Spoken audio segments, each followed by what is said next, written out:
When most people appear as guests on podcasts, they get absolutely zero sales, crickets. And it's not because they don't have a good offer or a good story, but it's because they don't understand the power of the first 60 to 90 seconds of you on that podcast. And then they end up coming to talk to somebody like me and telling me, Devin, podcasts just don't work for me. But in this video, I'm going to explain to you why it's not that podcasts don't work for you, but it's your failure to understand one concept known as maximizing audience retention that's stopping podcasts from actually working for you and producing real results in your business. If you're new to the channel, I'm Devin Rodriguez, founder of podcastguest.io, and all we talk about on this channel is two things. Number one, getting booked on the top podcast in your industry, but more importantly, number two, turning those appearances into revenue for your business. And we've worked with over 300 of the highest level business owners in the world, so we know a thing or two about this. See, before I even get into the sauce of this video, you first have to understand the biggest misconception people have when they go on podcasts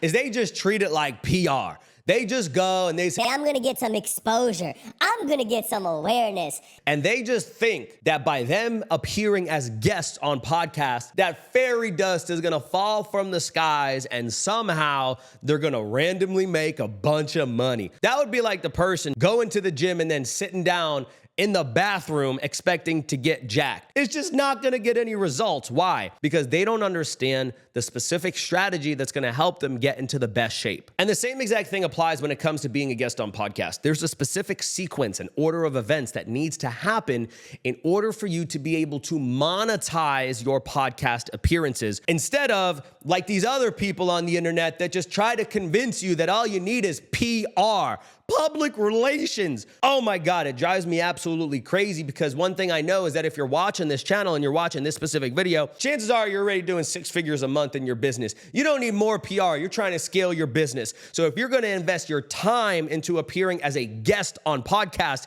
you don't want it to just generate some awareness. You actually want to generate revenue as a direct result of your appearances. And that leads me precisely to the thing that I want to talk with you about today, which is the concept of maximizing audience retention. And this is the thing that separates the 1% of people from the 99% of people that actually get results from podcasts.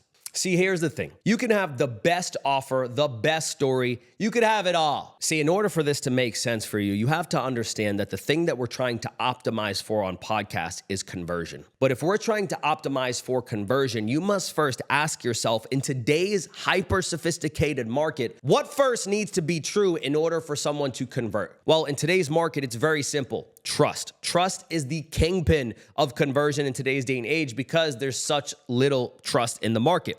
So with that being said, you need to understand that in order to convert, not only from podcasts, but truly from any direct response marketing channel that you're going through, you specifically need to build as much trust as humanly possible. And that's one of the reasons why podcasts are the most effective marketing tool for you and your business, especially if you sell some expensive stuff. And it's very important that you understand this because in people's mind, the reason why it's harder and harder to sell expensive stuff on the phone today is very simple, because of perceived risk. In other words, they've had all of these gurus come and screw it up for the rest of us, where they've scammed people out of thousands, tens of thousands, in some cases, hundreds of thousands of dollars. So now your prospects have such a high level of perceived risk in their minds when it comes to buying expensive things because of all of the past experiences that they've had.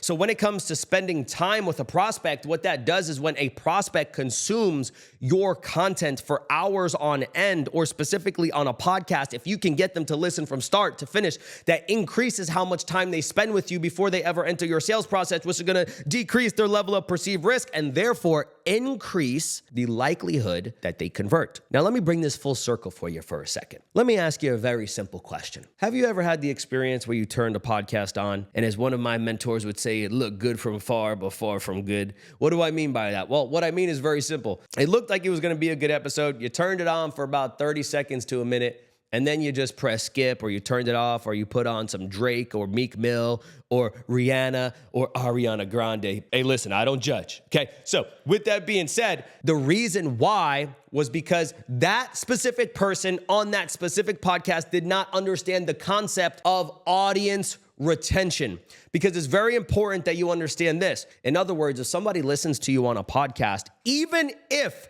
They are the ideal client for you, but they only listen for 5 minutes. You're not going to be able to convert that person because they haven't spent enough time with you to be primed for conversion when it comes to whatever the hell it is that you sell. So ultimately, I'm going to walk you through this 5-part framework, and it's very important to understand that this 5-part framework is designed to do 2 things. Number 1, it is designed to get the audience and the people that are going to be tuning into this podcast to identify that this is going to be a podcast that is relevant for their specific situation. So when they hear you apply this 5-part framework in the first 60 seconds that you're on this podcast, they subconsciously start nodding their head and saying, wow, this is going to be relevant for me. Because if they don't say that this is going to be relevant for me, and if you haven't given them any information that is indicative that this is going to be an episode worth them listening to specifically because it's relevant for their specific situation, they're just going to tune out after the first 2 minutes like you probably do when you tune out on people's podcasts that you watch. But on the other end is number 2. And this is the thing that nobody thinks about. See, the podcast host is equally as important as anything else in this conversation because the host of the podcast is the facilitator between you communicating your message properly to the audience. But what most people do is they just go on podcasts and they just look at the host as, oh, I'm just here to have a friendly banter with the host, and they're going to ask any questions that they want, and I'm just going to answer them.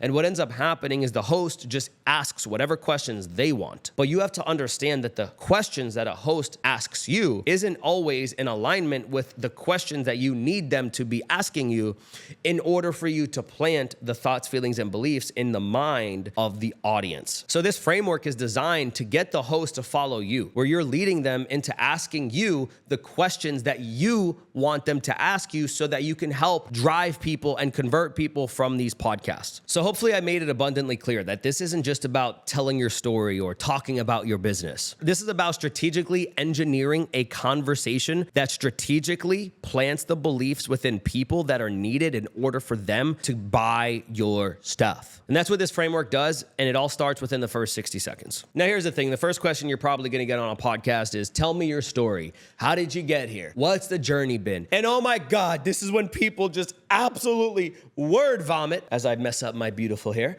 all over people. And that's when they lose them and they start talking about how they used to get blasted on the weekends back in college and that they turned their life. Oh my God. And what ends up happening is people tune out. And the reason why is because they haven't been able to identify that this is an episode that is going to be relevant for them. So the first thing you want to do whenever you're on a podcast is to apply what we call the acknowledge and encourage framework. And really what this is designed to do is to influence the podcast host and ultimately to get the host to begin to follow your lead and ultimately let you start to guide the conversation. Now, in order for this to make sense, you must first understand that podcast hosts are used to people coming on their podcast, being a guest, and making it very selfish. It's all about them. What can they get out of it? How can I sell as much stuff as possible?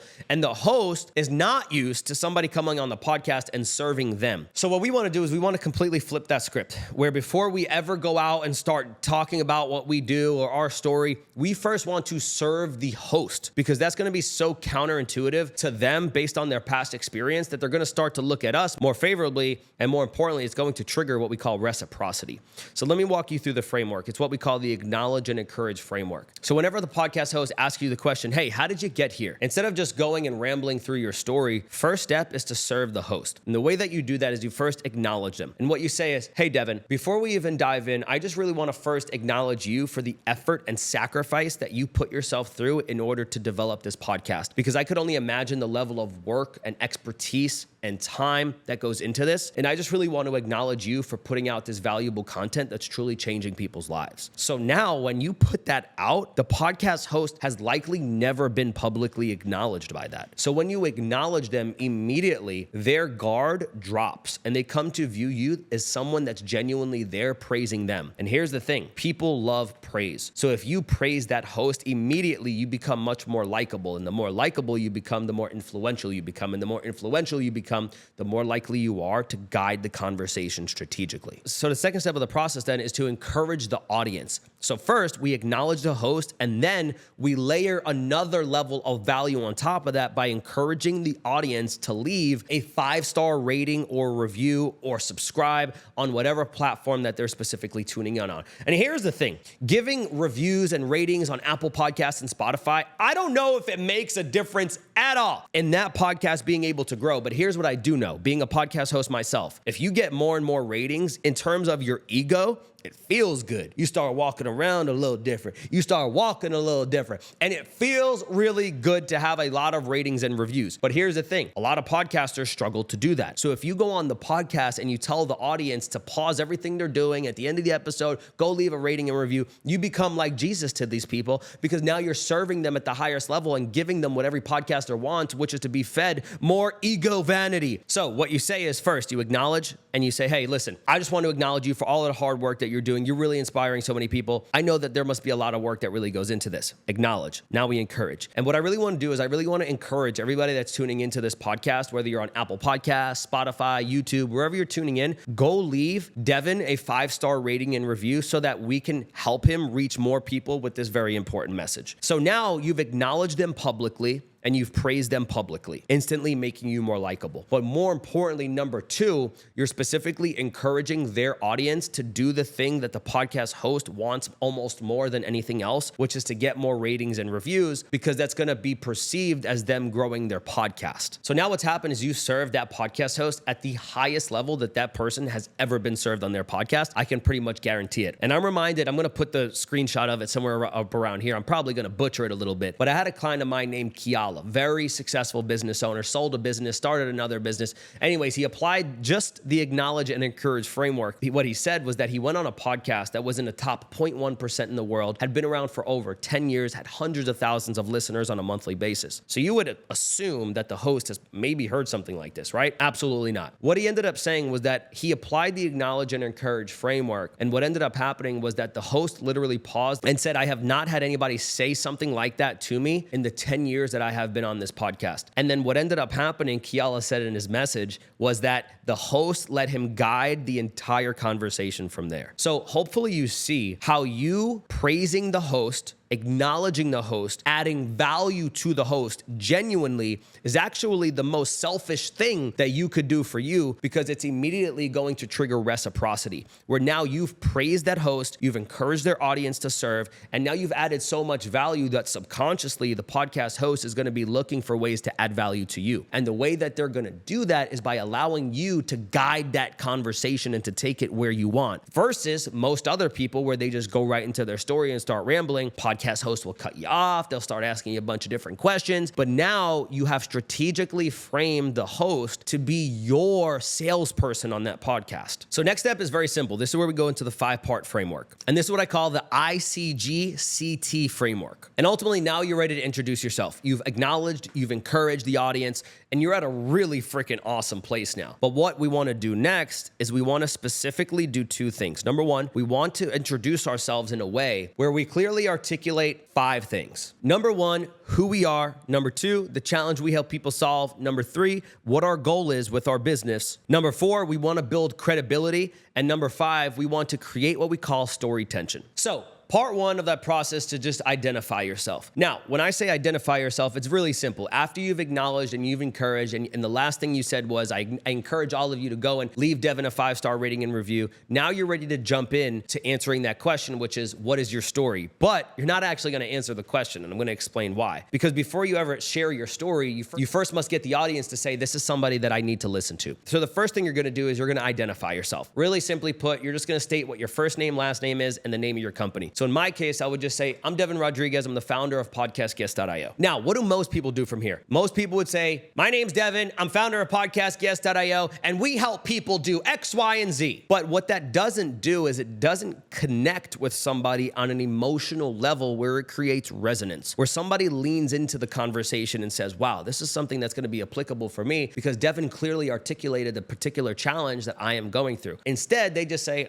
This is just another guy. He just helps get people get on podcasts. I don't need this. Which leads us into step number 2, which is to describe the challenge. And it's very important that when you're describing somebody's challenge, you must apply a very specific methodology that I have here. And it's called verbalize what they internalize. In other words, your ideal client right now is going through things mentally that they would never, ever share with people publicly. How they think they're a failure. They're not good enough. They don't know if it's going to work. They would never tell their wife, their friends, their coworkers, their colleagues these things. Why? Because they're afraid of judgment, self-worth going down. They have such low self-esteem. And what ends up happening, and I'm sure you can relate to this on some level, they just keep it all bottled in. And they don't know what to do. They don't know where to turn. And all that they're wanting is for somebody to come along and make them feel understood. That is literally it. So if we're able to accomplish that and we're able to verbalize, AKA say out loud, the thoughts that they are thinking on the inside, we become like a folk tale to these people. We become a hero because finally they're going to hear somebody say out loud the things that they are thinking inside but would never dare tell anybody else. And that's why I always say you have to make it your mission to meet that person where they are. Meet them in their pain. Meet them in that current circumstance. So with that being said, that leads us to part 2 in the process, which is to describe the challenge that your ideal client has right now. So let me give you a great example. Let's just say that you're somebody that helps someone scale their business. What this particular part of the framework would sound like is, scaling your business is becoming increasingly hard. I speak with so many people who want nothing more than to scale their business, yet every 12 months when they look back, they feel like they're in the same exact place that they were 12 months ago. And it really has them frustrated and they don't know what to do. They've read all the books, they've done the masterminds, they've gone to the events, but they just feel like there's something in the way that's preventing them from getting to where they are. And they probably say to themselves something like, how much longer am I going to stay stuck? What am I missing? Why am I not good enough? So now when you say all of those things, you're clearly articulating the problem that your ideal client faces and the things that they're saying on the inside that they would never say to somebody on the outside. So when you verbalize all of that immediately on a subconscious level, if somebody is listening to that podcast and they identify as one of those people, now they start shaking their head and saying, wow, this is really a podcast that's going to be relevant for me. So you're planting the belief that this person gets me and they understand where I am. And when you can articulate what's going on in their mind better than they can, that immediately builds an incredibly high level of trust. So the next part is going to be to share your goal. And what I mean by sharing your goal is very simple. Once you've described the challenge that people are facing, you need to position yourself as the bridge to help people get from where they are to where they want to be. So what you would say here is very simple, continuing on with that example is, so what my goal is, and notice what I'm not doing here is saying,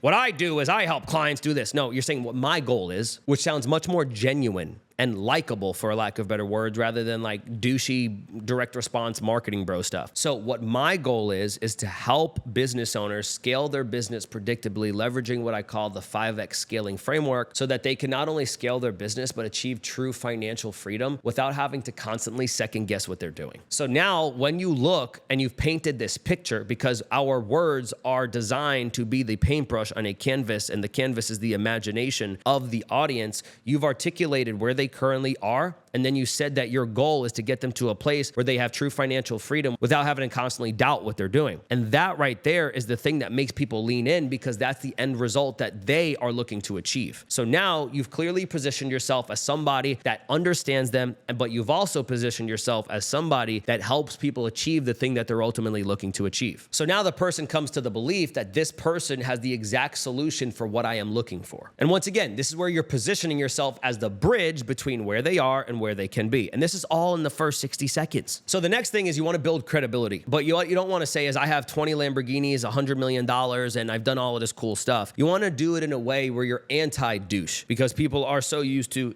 douche, where they're driving Paganis and all of these crazy cars. You want to come across as very relatable. So what you would say is, and yes, although I've worked with over 600 business owners and have helped over 50% of those scale to over $1 million a month, what I'm most proud of, see what I did there? I say, and yes, although I've worked with over 600 business owners and have helped more than 50% of them reach $1 million a month in their business. So you're saying, although, you're saying despite all of that, okay, you're not leading with that. So you're not saying, and yeah, I've worked with 600 business owners and have gotten 300 of them to $1 million a month. No, what you're specifically saying is, although I've done all of those things. The next step then is, what I am most proud of is ultimately giving people the peace of mind to know that they they have a proven framework to consistently scale profitably so they never have to sit there and feel stuck again. So on one end, you're building massive levels of credibility because if people hear that you've helped over 600 business owners and 50% of them got to $1 million a month, now they're like, oh wow, this guy has achieved a lot of results for the clients that he works with. But on the other end, what you say is, but what I'm most proud of, and then you lead with something that's genuinely connectable. I don't even know if that's a word. I just made it up. Do something about it, okay? But it's very connectable, where people view you as somebody that's relatable. But most importantly, the thing that you're relating to is the thing that they ultimately want, which is I'm most proud of being able to give people a system that helps them scale predictably so that they no longer have to doubt where their next client is coming from. So it's like, wow, this person has achieved all of these results, but what I'm most proud of is just helping people scale predictably so they never have to doubt where their next client's coming from.